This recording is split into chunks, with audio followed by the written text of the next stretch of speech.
Irmãos, nesse momento então nós vamos estudar sobre esse tema: por que eu creio na Bíblia? O primeiro texto que eu queria ler com vocês é 2 Timóteo capítulo 3, verso 16.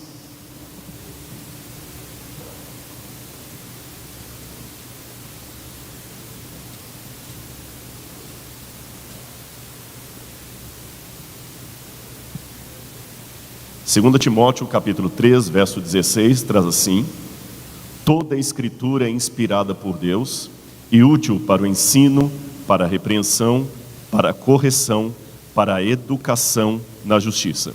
E o outro texto, 2 Pedro capítulo 1, versículos 20 e 21. 2 Pedro capítulo 1, versículos 20 e 21. Sabendo primeiramente isto, que nenhuma profecia da Escritura provém de particular elucidação, porque nunca, jamais qualquer profecia foi dada por vontade humana. Entretanto, homens santos falaram da parte de Deus, movidos pelo Espírito Santo. Um verso falou de inspirados, o outro movidos pelo Espírito Santo. A palavra inspirados, em grego theos pneutos, significa Deus soprou dentro.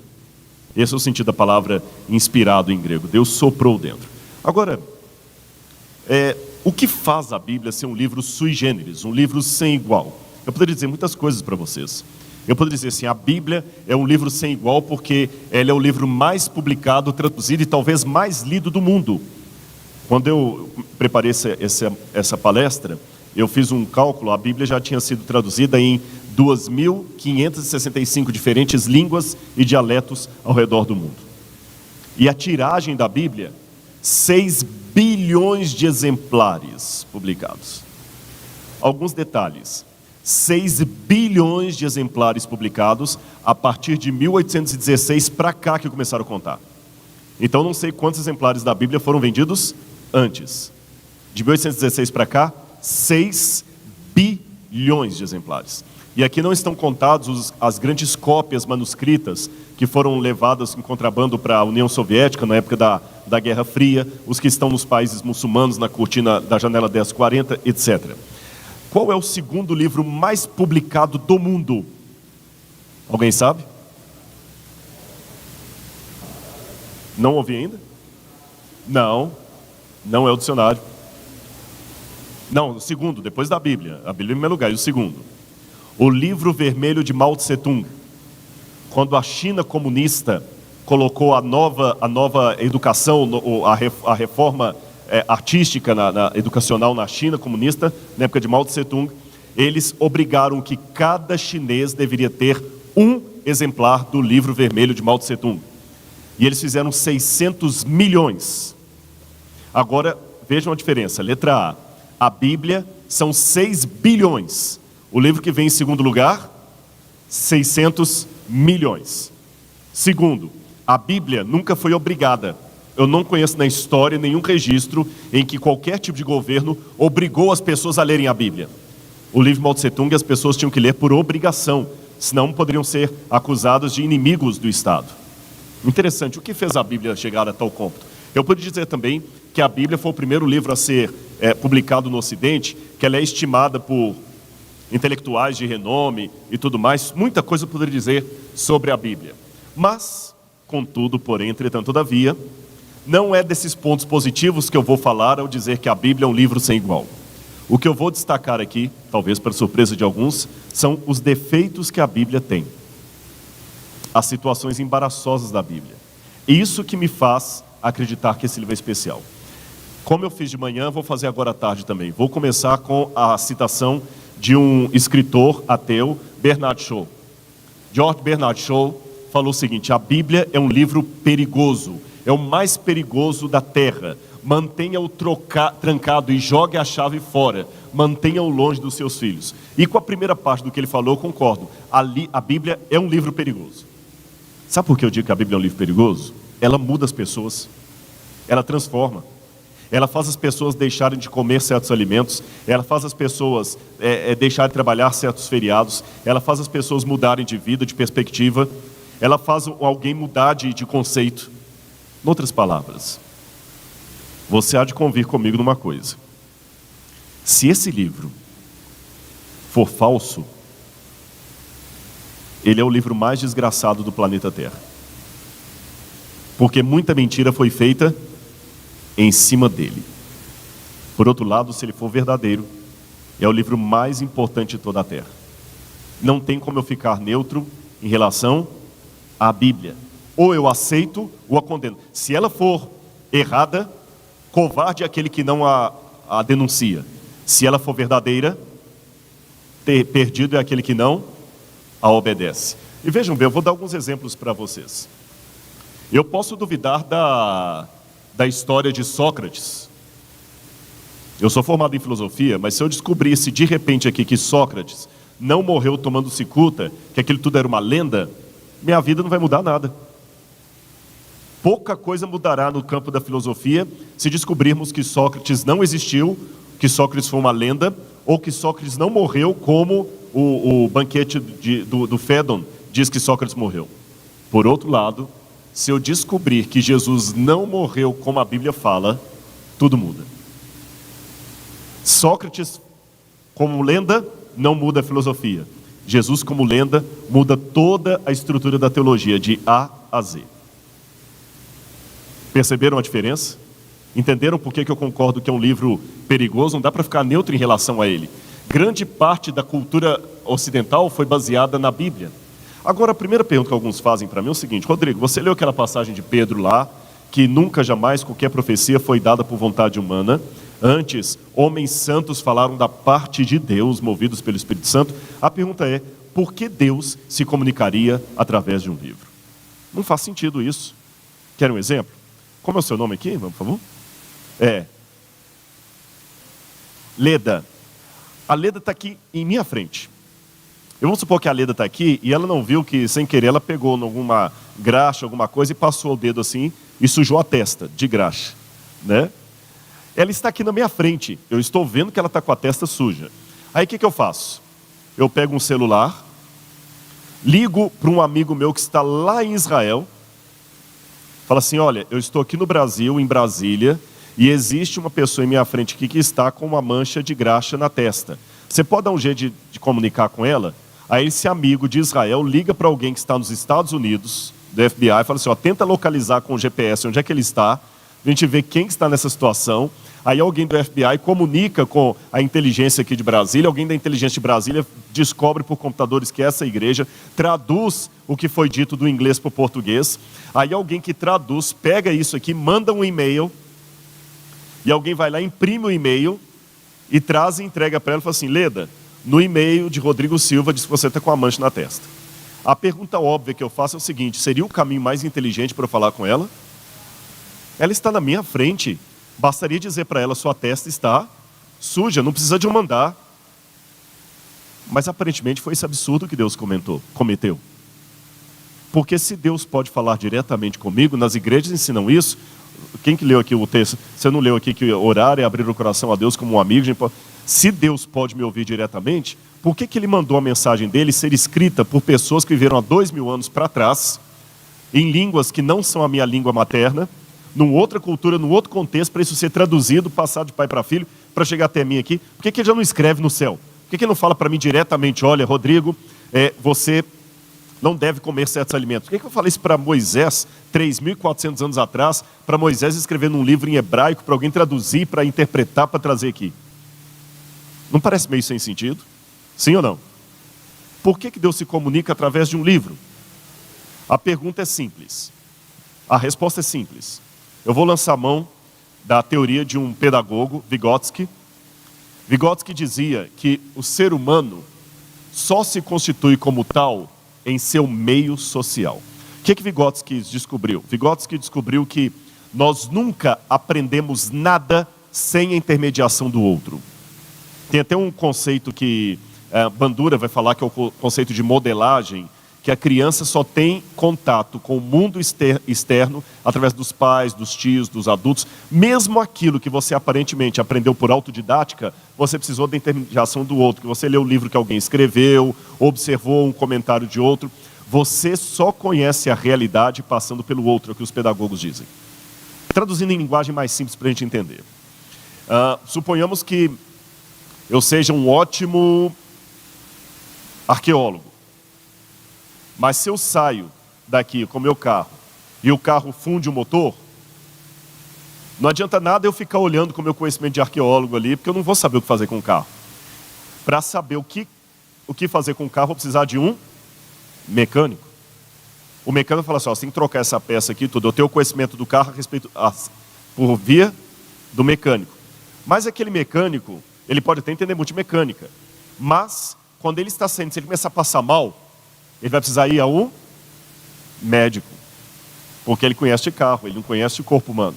Aí o médico vai falar com ele assim, ó, você vai ter que tomar esse remédio tanto em tantas horas. Ele vai saber através do médico. Mas aquele médico, depois que o atende, recebe uma chamada que um ex-paciente está processando por alguma coisa lá. Esse médico vai precisar de um advogado.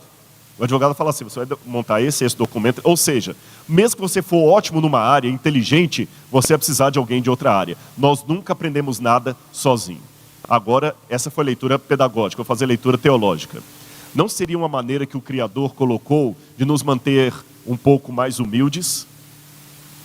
Porque geralmente quem é bom numa área começa a ter a ideia que ele é superior, que ele é bom em tudo. Quem ganha em lateralidade perde em profundeza. É um conceito da física. Quanto mais largo, menos profundo. Você precisa do conhecimento do outro. Por isso Deus poderia falar diretamente conosco, mas ele repetiu os padrões humanos do conhecimento. Se eu tenho que ter um conhecimento por mim mesmo e outro via o meu irmão, assim é com a Bíblia. Há momentos em que Deus revela a verdade dele numa oração entre mim e ele. Mas eu também preciso do meu irmão me revelando alguma coisa. Então o profeta está para mim como aquele especialista da área que eu não domino. Assim como eu preciso do médico, do advogado, do mecânico, eu preciso do profeta. Entenderam? Então, o momento que Deus fala comigo direto em oração, o meu coração, e há momentos em que Ele fala comigo através do outro, para me lembrar que eu não sou uma ilha, que eu não estou sozinho. Por isso que a Bíblia foi escrita por seres humanos. Entenderam isso? Imagine se tudo eu soubesse sozinho. Se eu não precisasse de ninguém. Seria um caos isso aí. Então a gente tem que superar aquela sensação antropocêntrica de achar que o universo seria Deus e eu. O universo sou eu, Deus, você, ela, ele, o cachorrinho que está lá fora. O universo é muito mais do que eu e Deus. E tem uma frase que um pensamento que eu queria citar para vocês, de Cadedal, que é um teólogo espanhol. Ele dizia o seguinte: para chegar ao eterno é necessário voltar os olhos para a temporalidade. Para ir até Deus é necessário passar pelos homens. Para penetrar profundamente no mistério, é necessário partilhar a intimidade com o próximo humano. Para nos conhecermos a nós mesmos, temos de passar pelo irmão e deixar que ele passe por nós. É por esta razão psicológica que Deus me obriga a passar pelo profeta para conhecer a vontade dele. Para mostrar, Rodrigo, você não está sozinho. Por mais que isso te irrite, você precisa passar pelo outro. Por mais que você se ache autossuficiente, você precisa passar pelo outro. É o momento de eu me sentir humilde e deixar que o outro também me ajude. Agora, tudo bem, está certo. Deus usou um livro para se comunicar. Mas por que a Bíblia? Existem outros livros sagrados aí, você tem o Bhagavad Gita, você tem o Alcorão, você tem livros clássicos da humanidade. O que faz a Bíblia ser um livro que eu posso falar que ela contém a palavra de Deus, ou que ela não contém, ela é a palavra de Deus, e o Alcorão não? Bom, qual a peculiaridade da Bíblia? Tertuliano, que era um intelectual, já dizia: credo quia absurdum. Creio porque é um absurdo. Quando Tertuliano usa essa palavra absurdum em latim, ele não quer dizer ridículo. Absurdo quer dizer alguma coisa amazing, maravilhosa, increíble, acima de qualquer coisa que você pode imaginar. Isso que é o absurdum que ele usa. Paulo também falou da loucura da pregação. Paulo falou: nós pregamos a Cristo crucificado, escândalo para os judeus, loucura para os gentios. Agora, quantos exemplares da Bíblia já foram publicados desde 1816 para cá? 6 bilhões. Meus irmãos, deixe-me dizer a vocês que essa é uma cifra tão alta que o livro dos Records nem cita a Bíblia mais. Seria desonestidade com os outros livros. Tem uma notinha no livro dos Records, quando fala dos livros mais vendidos do mundo, a Bíblia já não é classificável mais. Entende? Porque ela está tão acima que já é um padrão próprio. Eles sempre colocam do segundo lugar em diante. Não consideram mais. Agora, se a Bíblia fosse preparada para atingir esses 6 bilhões, não precisaria de fé. O problema é que ela não foi. Eu vou ilustrar o que eu quero dizer. Eu não preciso de fé para entender que o grandão vai dar uma surra no baixinho. Preciso? Mas se por alguma estranha razão o baixinho ali der uma surra no grandão, a minha mente vai dar um nó. Concordam comigo? Se o baixinho bater no grandão, a sua mente vai pirar. Por quê? Como é que ele conseguiu fazer isso? Pois foi justamente isso que aconteceu com a Bíblia. A Bíblia é o baixinho que deu uma surra no grandão. E aí eu desafio todos aqueles que têm uma mente pensante a responder por quê. Porque não foi um livro preparado para o sucesso. Se a produção de livros do mundo fosse comparada a uma corrida de cavalos, a Bíblia seria o azarão que nem sairia de lá da baia. É isso que é a Bíblia. Eu vou dar outro exemplo para ficar bem didático o que eu quero dizer. Quando um filme ganha o Oscar, teve esse livro, O Retorno, O Regresso, que é com o Leonardo DiCaprio, que ele luta com o urso. Ganhou o Oscar, aquele filme ganhou? Ganhou, estou certo, né? É óbvio que aquele filme teria que ganhar o Oscar. Só aquela luta dele com a ursa, uau! Agora, aquele filme não foi preparado com uma câmerazinha dessas portáteis filmando no fundo de uma igreja. Ali eles gastaram milhões de dólares em produção, as melhores cenas, os melhores atores, o melhor script, o melhor trabalho técnico, roteiro, tudo. Foram milhões, eles não pouparam dinheiro. Quando você vê um filme gastando milhões no seu preparo, e ele ganha o Oscar, é o óbvio, tinha que ganhar o Oscar. Agora, o que aconteceu com a Bíblia é que ela, na comparação que eu quero fazer, foi um filminho feito com um celular caseiro e que ganhou o Oscar. Entendem como? É muito estranho isso. Eu vou esmiuçar o que eu quero dizer. A Bíblia foi um livro que nasceu para fracassar. A Bíblia foi um livro que nasceu para ser abortado antes de ser concluído. A sua sobrevivência é espantosa. Olha, para vocês terem uma noção. Leonard Ravenhill, que é um pregador, ele disse: a Bíblia é um livro inteiramente absoluta ou obsoleta. E o problema é que um livro radical não era para ter sucesso nos nossos dias, principalmente nessa época de tanta tolerância com coisas diferentes. Não é isso? Hoje tem que aceitar tudo, está tudo certo, nada é errado. Qualquer um. Eu vou contar para vocês uma coisa. Eu sei que aqui há pessoas da área do direito, da área da política e tudo.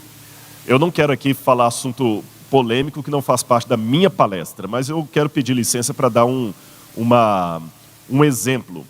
Existem muitos movimentos, principalmente aqui em Brasília, que querem os direitos deles. São os homossexuais, são as prostitutas, são não sei o quê. Houve um movimento recentemente na Alemanha, vocês vão assustar com isso. Um grupo de políticos lá sancionou uma lei proibindo sexo com animais. Para que sancionar uma lei proibindo sexo com animal? Se você já achou isso absurdo, acho mais absurdo ainda que houve um protesto no centro de Berlim dos donos de animais que têm relação sexual com os animais. E sabem por que a lei foi sancionada? Não é por questão moral, é porque os ativistas dos direitos animais tinham medo que um sexo de um homem com um animal possa machucar o animal. Não é por questão moral, é para não machucar o animal. Esse foi o argumento. E aqueles que são ativistas deram os mesmos argumentos que muitos dão no Brasil. Vocês não podem dizer que isso é errado. O animal é meu, eu gosto dele, ele gosta de mim, eu trato bem, eu cuido dele. Qual o problema de eu ter relação sexual com o meu animal? A vida é minha, privada, ninguém pode ter nada a ver com isso. O grande problema com muitos ativistas de alguns movimentos é que eu desafio ele me dar um argumento para o movimento dele que eu não possa atribuir para outros. Na natureza é normal esse tipo de relação. Sim, na natureza também o cachorro faz relação com a mãe, com a tia, Então o incesto também, vamos liberar por lei o casamento incestuoso. Vamos liberar por lei também o casamento de um genro com a sogra. Se eu tiro a moral bíblica, nada mais é proibido. E numa época de tanta tolerância, tanta coisa, a Bíblia é um livro radical. Eu sou o caminho, diz Jesus, a verdade e a vida. Ninguém vem ao Pai senão por mim. Ego eimi rei rodós, aletheia. Eu sou o caminho, eu sou a verdade, kai redzoe. No grego está bem assim, o caminho, a verdade, a vida. Ele falou assim, olha, eu sou um dos muitos caminhos. Buda também é outro, mas Jesus é radical. E hoje um discurso radical é um tiro no pé. E a Bíblia ainda está atraindo você para cá. Não faz sentido isso. Outra questão que eu pego. A linguagem bíblica é paupérrima. Emily Elizabeth Dickinson, que era como se fosse uma cora coralina dos ingleses, ela falou que a Bíblia é um livro tão feio que ela preferia Shakespeare. E ela fala que a Bíblia é um livro escrito por homens desbotados. E eu sou obrigado a concordar com ela em que sentido? No mesmo que Santo Agostinho também concordou, quando ele falou que ele tinha vergonha da Bíblia no início, porque a Bíblia não tinha a linguagem clássica usada por Cícero. De fato, se eu pegar a linguagem da Bíblia e comparar com a linguagem, por exemplo, de Carlos Drummond de Andrade, a Bíblia não tem aquela elegância. Não sei se tem alguém da área de português, de línguas aqui, apesar de ter algumas passagens, algumas passagens bonitas na Bíblia, como por exemplo 1 Coríntios 13, o amor é o dom supremo, apesar de na Bíblia ter uma passagem linda como algumas passagens do Eclesiastes, a Bíblia é um livro com linguagem feia. A porca voltou ao seu vômito. Algumas imagens na Bíblia são tão sexualmente fortes que eu não poderia fazer um sermão usando-as aqui para menor de 18 anos. Tente descrever ao pé da letra, quando o Apocalipse fala da prostituta. Olá, as duas irmãs prostitutas, quando ele descreve as irmãs se excitando por membros de cavalos desenhados na parede. Faça um sermão, Oliabá, né? As duas irmãs. Ou mesmo a prostituta de Apocalipse 13, com o cálice cheio da imundície dos seus amantes. Alguém falaria assim, a Bíblia tem uma linguagem feia. E você fala, Rodrigo, você está querendo que eu ame esse livro?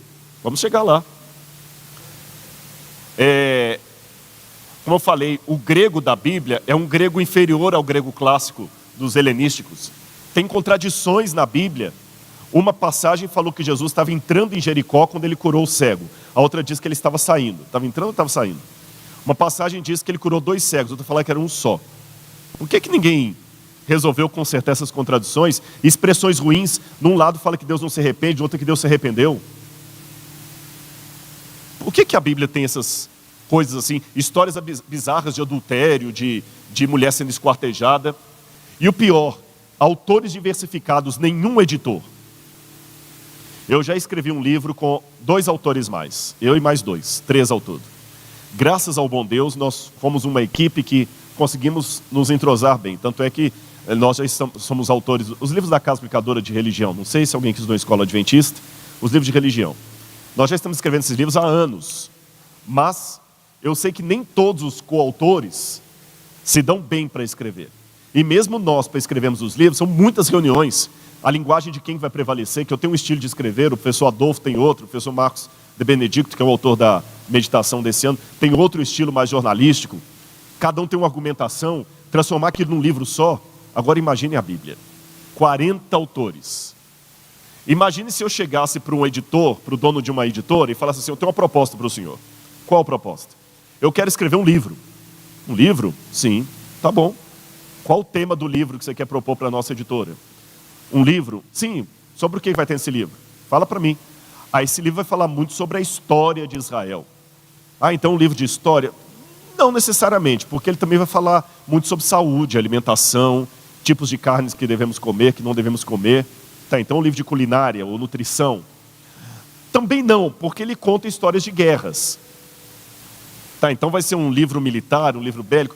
Também não, porque ele conta de reis que caem. Então vai ser um livro político? Também não, porque ele vai trazer leis. Então vai ser um livro de direito? Também não, porque ele fala do logos da vida. Vai ser um livro de filosofia? Também não, porque... vai ser um livro de quê? A Bíblia tem tudo. Já que vai ser um livro, uma miscelânea de coisas, quem vai escrever esse livro? Umas 40 pessoas. 40? Vocês já se reuniram para fazer uma reunião de pauta? Não. Na verdade, a maioria dos autores nem vão conhecer uns aos outros. Um vai escrever um pedaço aqui, outro vai escrever um pedaço ali, para alguém junta. Mas vai ter contradição. Pois assim foi a Bíblia. Prestaria um livro desse sentido? E com pessoas totalmente diferentes.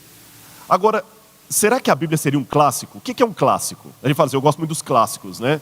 O Irmãos Karamazov, que eu mencionei, é um clássico. O Ensaio da Cegueira é outro clássico. Tem muitos clássicos aí.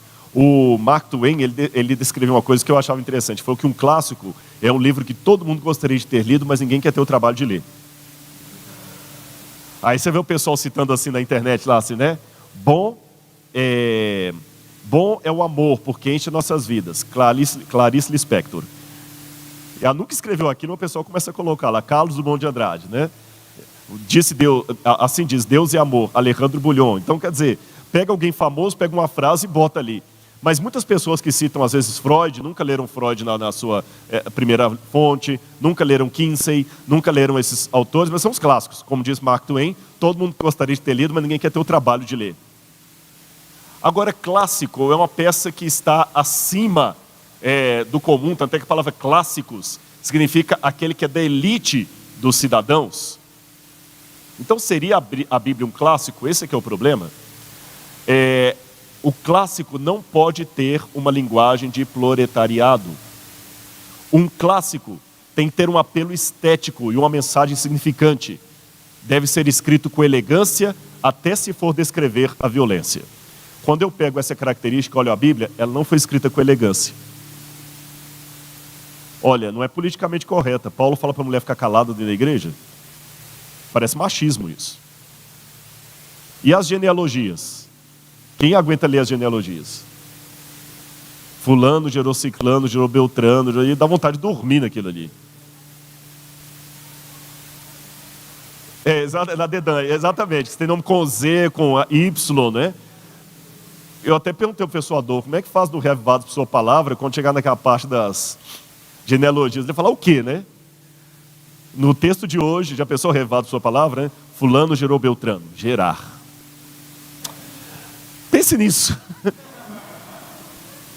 Gente, eu não estou com desdém com a palavra de Deus, não estou falando a verdade, que quando eu olho o conteúdo dela, ela não tem, olha, tem que chamar a atenção dos intelectuais antes de chamar a atenção do povo. A Bíblia é o contrário, ela chama a atenção dos intelectuais, mas a maior parte que a segue são pessoas simples.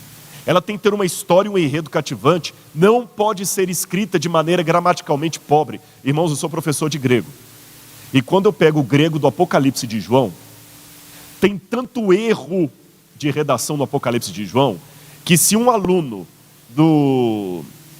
da FUVEST escrevesse com a gramática que João usou no Apocalipse, ele não seria aprovado. Como é o nome do exame também de qualificação do ensino médio? É o Enem.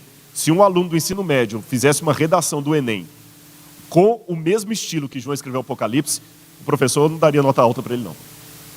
A Bíblia é gramaticalmente pobre.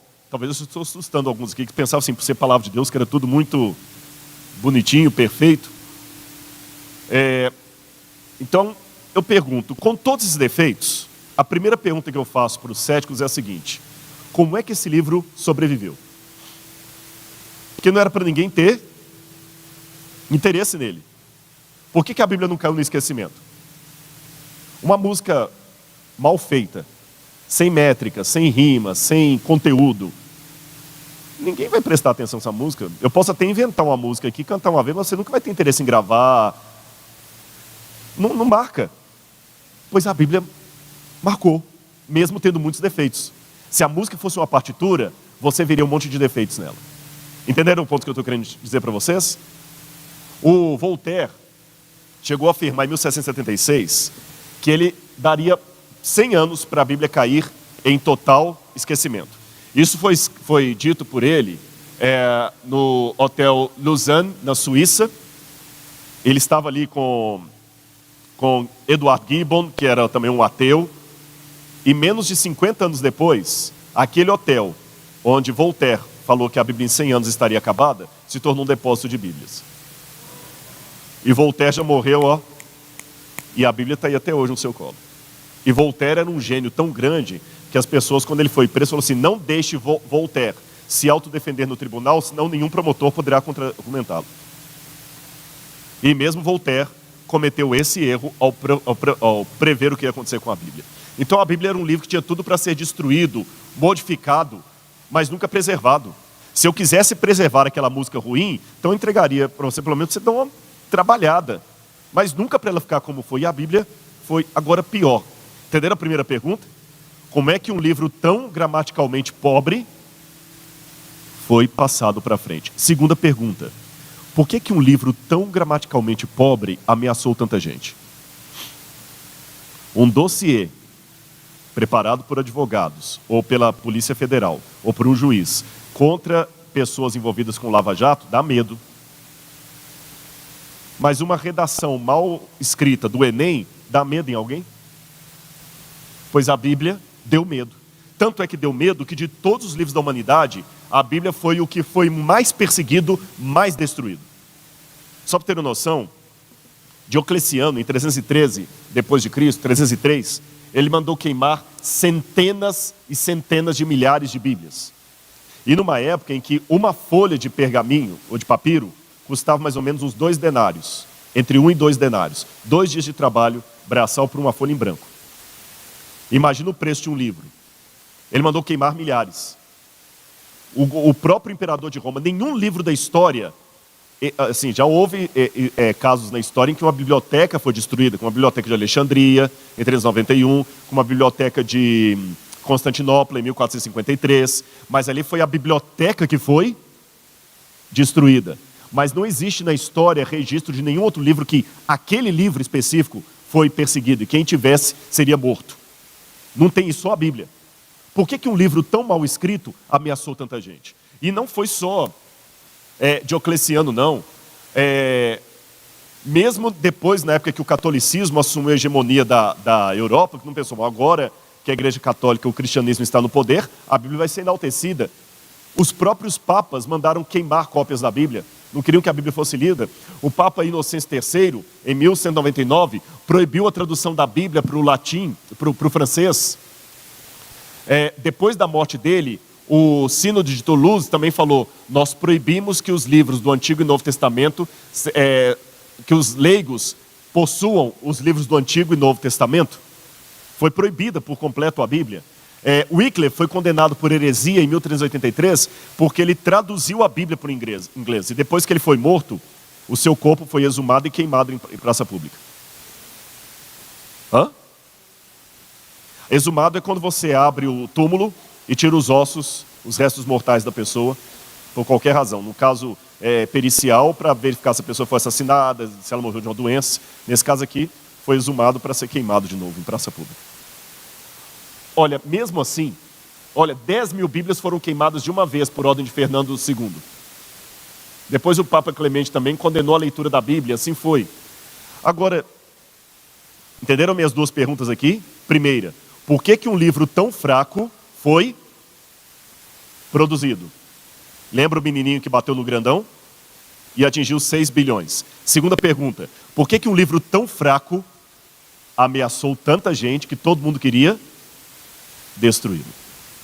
Agora a terceira pergunta, por que um livro tão fraco foi produzido? Por que um livro tão fraco ameaçou tanta gente? Por que um livro tão fraco foi assim preservado? Sabe por que eu estou dizendo? Olha que interessante.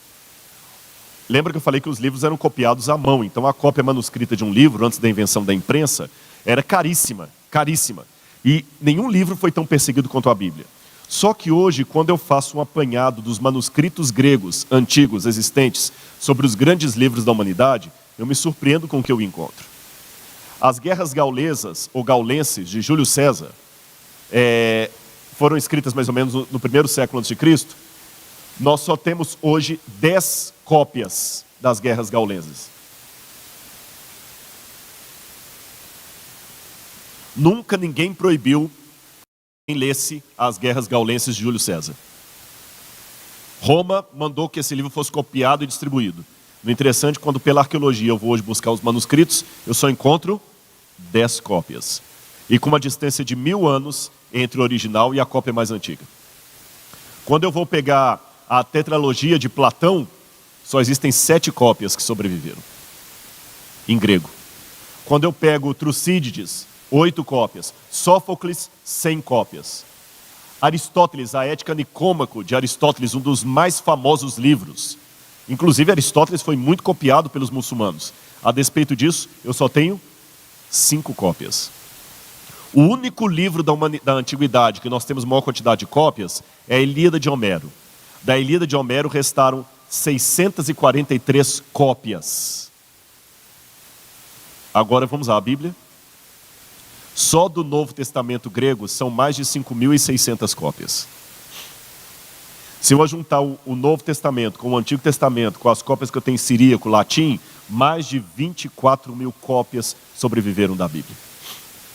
Vamos repetir as 3 perguntas que eu fiz? Por que um livro tão fraco foi produzido? Por que um livro tão fraco ameaçou tanta gente, foi tão destruído? E por que um livro tão destruído foi tão preservado? Eu queria uma resposta intelectual que me respondesse isso aí. Você vê que é um livro extraordinário. E como se não bastasse, ela foi proibida em certos países comunistas, muçulmanos, foi alvo do mais acirrado ataque dos racionalistas, é motivo de deboche de muitos, e a Bíblia ainda está aí.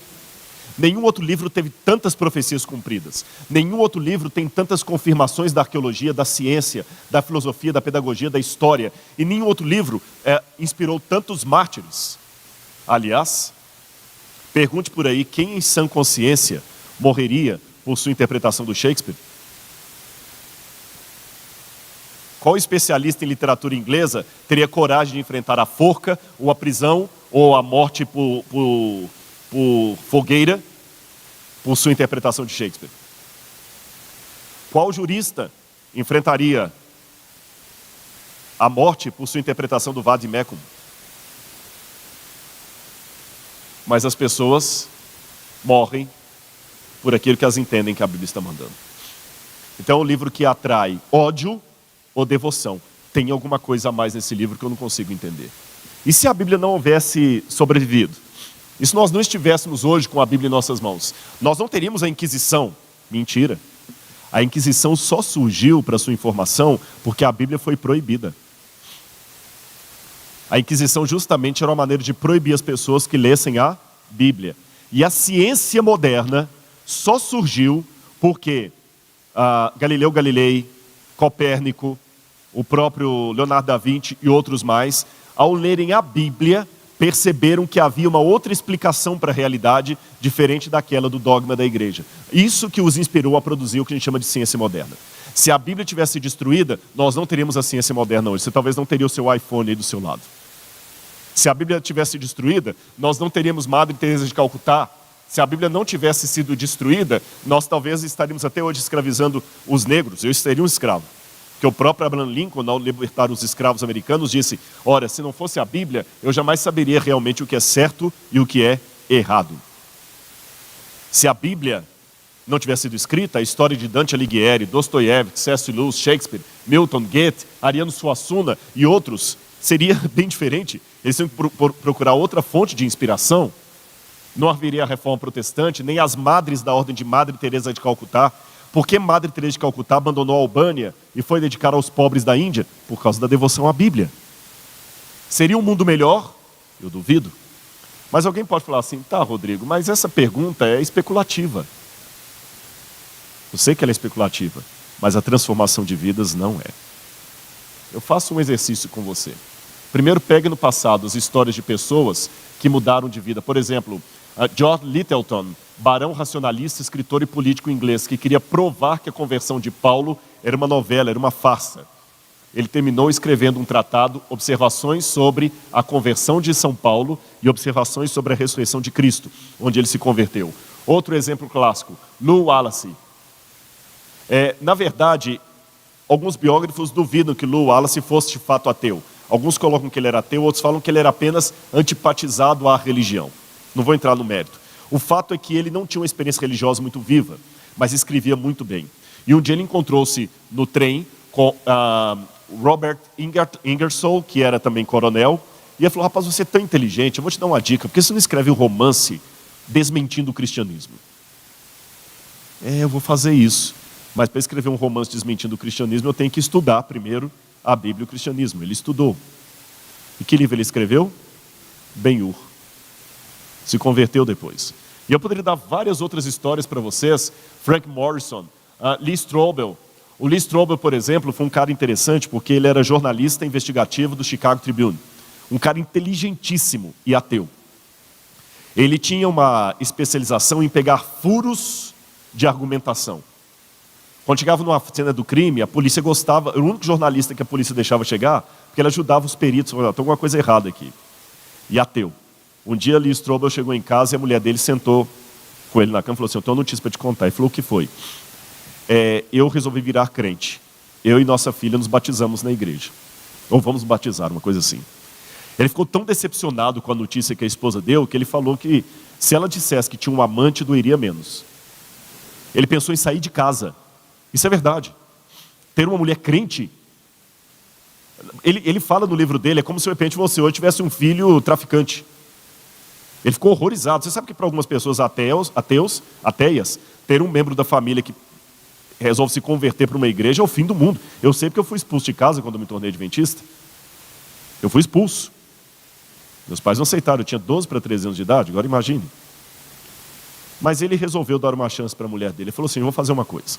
Eu vou pegar um orçamento que eu tenho no Chicago Tribune, vou pegar um avião e vou sair pelos Estados Unidos entrevistando cristãos conservadores. Eu vou pegar os melhores, para você não falar que eu peguei leigo. E vou arrebentar com eles e te provar que o cristianismo é uma farsa. Aí ele entrevistou nossa gente, agora fugiu os nomes aqui. William Lane Craig, Edwin Yamalti, Geisler, vários desses principais expoentes do cristianismo. E só perguntas que os ateus fazem. Por exemplo, se a Bíblia é a palavra de Deus, por que há tantas contradições? Como é que você, em sã consciência, pode acreditar que Jesus ressuscitou? Por que Deus mandou matar no Antigo Testamento? Essas perguntas que muitos de vocês têm. Depois que ele fez essa maratona, e cada um dando a resposta. Mas isso. Quando terminou o giro, ele chegou para a esposa e falou, então, eu vou para a igreja com você no próximo final de semana. Ele deixou o jornal e hoje é um pastor. E alguém falou com ele, Lee Strobel, já que você é tão inteligente, escreve tão bem, por que você não pega esse calhamaço de entrevistas e transforma num livro? Então ele fez o livro A Case for Christ, em defesa de Cristo, que eu recomendo vocês que leiam. Muito interessante. Eu estou dando apenas alguns em defesa de Cristo. Eu estou dando para vocês apenas alguns exemplos de pessoas que foram mudando de vida. E o último que eu mencionei de manhã para vocês, Anthony Flew, que também chegou à conclusão que Deus existe. Agora, quer fazer um exercício? É lógico que tem penitenciárias aqui em Brasília. Pegue um livro de José Saramago, O Ensaio da Cegueira, que é muito melhor escrito do que a Bíblia. Pegue um livro de José Saramago e leve à cadeia e comece todos os dias a ler José Saramago para os presos. Como um projeto de educação, levar educação social, você pode até fazer muita coisa. Diz que a educação enobrece os homens, né? Enobrece os homens, eu não vou ser contra isso, eu sou um acadêmico. Mas eu não coloco na educação todo esse poder que muitos governos dizem que ela tem. Porque eu conheço a história, na época da Segunda Guerra Mundial, os que perseguiram os judeus eram pessoas diplomadas nas melhores universidades da Alemanha. Eram engenheiros, médicos, advogados. Esse tipo de gente que mandou matar 6 milhões de judeus, apoiando Hitler. Muitos que ostentavam o uniforme da SS tinham em casa um diploma de PhD. Muitos que construíram câmaras de gás eram engenheiros do mais alto calibre intelectual e profissional. Então a educação para mim não é tudo. Ela é parte do processo, mas não é tudo. E eu repito o exercício. Chegue apenas com a educação na cadeia. Quantos ali vão deixar o crime, as drogas, a violência, porque leram José Saramago? Agora leve a Bíblia para a mesma penitenciária. Quantos vão deixar o mundo do crime graças à Bíblia? Quantas pessoas os juízes não precisam mais condenar porque se converteram ao Deus que a Bíblia apresenta? Aí eu fico feliz da Bíblia ter todos aqueles defeitos que eu mencionei no início dessa palestra. Sabem por quê? Porque se a Bíblia fosse preparada pelos melhores psicólogos, pelos melhores pedagogos, pelos melhores escritores, e hoje ela fizesse esse sucesso, o ateu podia dizer para mim, mas é claro, ela foi preparada para isso. Mas quando ela, com todos os defeitos, atinge os resultados que atinge, eu sou racionalmente obrigado a acreditar no seguinte: letra A, essa Bíblia foi escrita por seres humanos, mas ela não pode ser produto da mente humana, senão ela não alcançaria os resultados que alcançou. Letra B, a Bíblia é Deus falando com sotaque humano, para que todos possam entender, e o sotaque humano ele é passivo de erro, por isso que Deus fala com sotaque humano. Letra C, Deus podia escolher anjos para trazer a mensagem, mas ele preferiu contar com pessoas falhas como eu. E letra D, a Bíblia me mostra que Deus é humilde o bastante para descer no nosso nível, onde nós estamos. Eu só posso louvar a Deus e ter a certeza que mesmo escrita por seres humanos, a Bíblia foi escrita por homens, certo, mas o resultado dela não é de homens. Se fosse, José Saramago teria o mesmo efeito que a Bíblia teve. E eu termino a minha palestra aqui dizendo apenas uma ilustração para vocês. Dizem que uma vez um ateu queria debater com um cristão numa universidade sobre a existência de Deus, a veracidade da Bíblia, coisas assim. E o cristão falou assim: eu debato com você, mas com um requisito. Qual? Eu vou trazer para o auditório pelo menos umas 50 pessoas que foram transformadas pela pregação da palavra de Deus. Pessoas que eram traficantes, drogados, prostitutas, tudo que você pode imaginar. Pessoas que venceram na vida, transformadas pela mensagem da Bíblia. Agora você leva para o auditório pelo menos 10 pessoas que também foram transformadas para melhor pelo ateísmo que você prega. Se você não conseguir, não haverá debate. Não houve debate. Então eu gostaria que alguém mostrasse quantas pessoas tiveram a vida transformada, deixaram de ser drogados pela leitura de Deus um Delírio de Richard Dawkins. Os únicos transformados que eu encontro são pessoas que tinham um trauma com a religião e depois que lê aquele livro, agora se acham livres dos traumas religiosos. Ah, esse livro me libertou do que a igreja fala, agora eu estou mais livre para pensar o que eu quero. Bom, é até fácil viver como um ateu. Difícil é morrer como ateu. Que Deus abençoe você. Amém? Muito obrigado.